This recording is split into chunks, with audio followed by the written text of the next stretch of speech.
আসসালামু আলাইকুম ভিউয়ার্স। আজকে আমরা শিখব প থেকে ম বর্ণটি। প থেকে ম বর্ণটি আমরা লেখা শিখব। বাংলা বর্ণমালার ব্যঞ্জন বর্ণের প থেকে ম বর্ণ।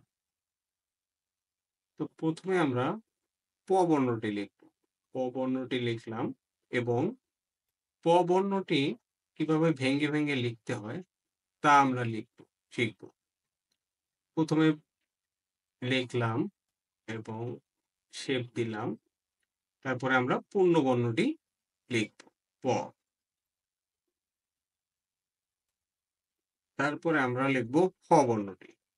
ফ বর্ণটি লেখার জন্য প্রথমে অন্তস্থির জ শেপ দিতে হয়।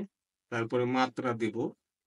মাত্রা দিয়ে তারপরে অন্তস্থির জ শেপ নিচে লাগিয়ে তারপরে শেপ দিয়ে নিচে লাগিয়ে উপরে উঠিয়ে পাকা করে। তারপরে মাত্রা দিব। দিয়ে আমরা ব বর্ণটি লিখব। ব তারপরে ভেঙে লিখব। মাত্রা দিব। তারপরে মাত্রা দিয়ে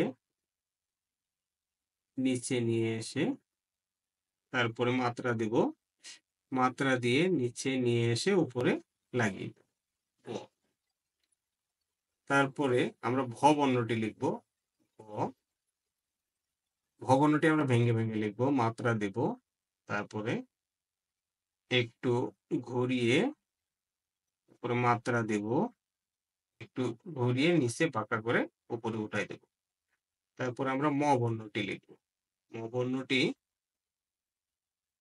প্রথমে মাত্রা দেব। তারপরে একটা একের মতো করে নিচে নামিয়ে দেব এবং মাত্রা দেব। নামিয়ে দিয়ে উপরে উঠাই দেব।